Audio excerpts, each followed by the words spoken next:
This is Steve, and I'm here with Ray. We're at the Foreman Square, downtown Fort Wayne. She's part of here is with the Occupy Fort Wayne people. Ray, appreciate your time. Yeah. And what does this movement mean to you? Well, to me, okay. Trying to think, it's such a simple question, so the answer is obviously not simple. That's how it always is with simple questions. But what it means to me more than anything is bringing a voice to the disenfranchised. I think the idea for Occupy, it started off with Occupy Wall Street and, the banks. But I think when you come and you talk to all these people, they all have different point of views. They all have different ideas on how to fix things. But they all say the same thing, is my government doesn't represent me. It's being controlled by people of extreme beliefs on one way or the other. It's being controlled by the most money, the largest corporations, the people who already have influence just create more influence. And this is really a chance to create a new way of thinking, a new community of people who are willing to actually sit down and talk and compromise, like the skateboarders go through,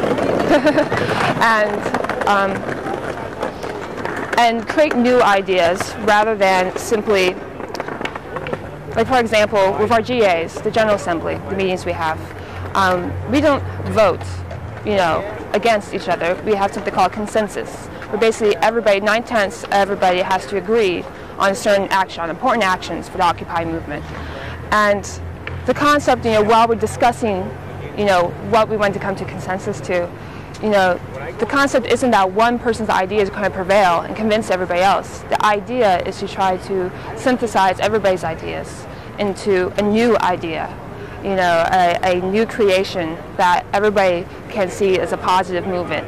We even have this ability called a block, where anybody who thinks that the decision being made is morally against what they believe, they think it's morally wrong, they would walk away from the community, walk away from the movement. If this decision was made, they can block the decision. And it's not to be used lightly, obviously, this is a big deal, but that allows one voice to really say something important. If they think this is morally just the wrong way to go. And everybody has a chance to listen to them and possibly come up with a new solution and a new idea. And so it's not about, just majority rule, even. This is a whole new form of this democracy, really, where everybody's voices get a chance to really be heard. And sometimes things go a direction that maybe you didn't necessarily agree with entirely, but that's where you start to learn, where do you pick your battles? Where are things going? This is going in the right direction. It's like, what? I may not be 100% behind this idea, but I think the people who have good reasons for it. I'm going to let them do that. I'm not going to stop them. I don't have any moral reason to have to stop them. And I think that's an amazing mentality to have, to know when it's actually important to fight the moral fight, and when you see other people around you are doing their best and are doing a good job, and you're willing to see that happen. And that having your voice being heard isn't just standing up and arguing and giving your opinion constantly. It's about really listening to, and it's about listening to everybody and trying to, like, as I said before, create a new idea rather than just argue for your idea. We as creatures, our brains love to protect our egos, and we have to defend ourselves to the hilt, even against all reason a lot of times. But if we learn that that's not necessarily what we need to do, and step back away from our egos and really see what's best for a full community, or even ourselves, what's best for a full community should be what's good for you as well, because the whole community thrives, you will thrive as well. What have you learned from this experience? Well, the GA, I mentioned GA earlier, and that experience of creating consensus, that's definitely something that I've learned about. It's something I think before this process, I have always believed in sort of this process of creating new ideas and not necessarily having to defend your idea 100% to the hilt, but really seeing it in action in a group like this is, I don't use the word breathtaking, but it is. It's just such a relief to kind of see people. It's like, okay, I'm going to step away from my ego and really listen to people, and really, we all have to, sometimes it can be a frustrating process because there's so many voices want to be heard and want to talk and have ideas, But it's worth it to walk away and think, okay, we made a decision that everybody can see we're going in this direction and that we all feel good about. And those who are like, about it, they're like, I'm okay with it because we're acting in the best interest of everybody.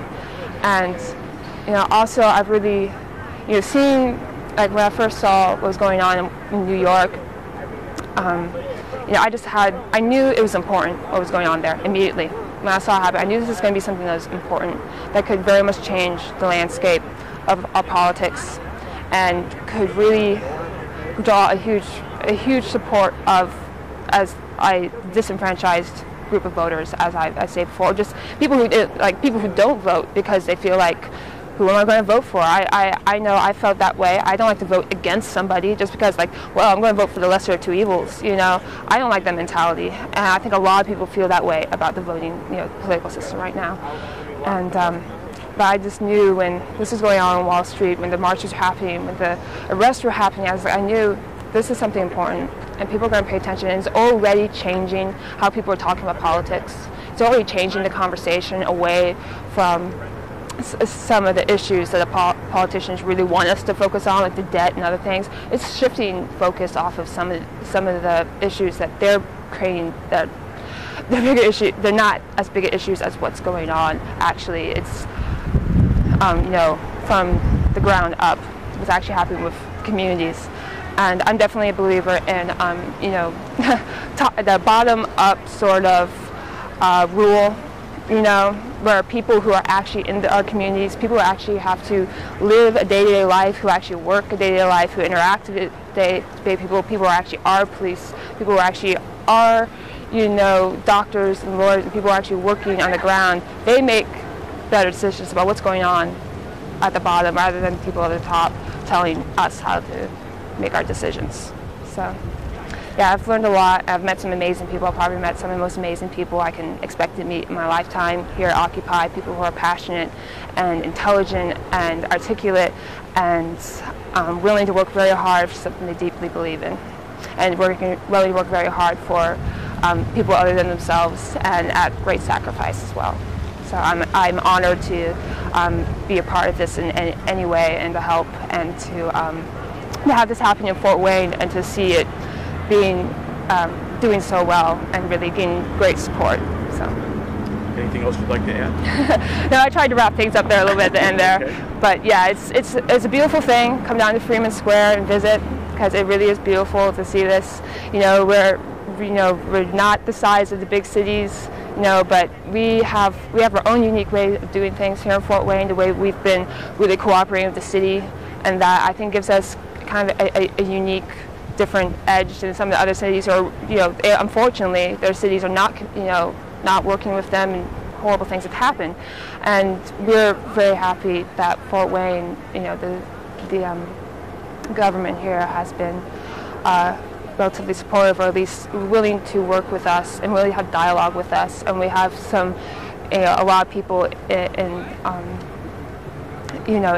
the county government and the police department even who are supportive and come have dialogue with us and are working with us, and we want to work with them because we believe that especially in a smaller city like this, even the richest, some of the richer people here, I mean, this is kind of a disenfranchised area sometimes where it's over controlled by extremes instead of like the entire population. So I think everybody could definitely find something to learn from Occupy Fort Wayne.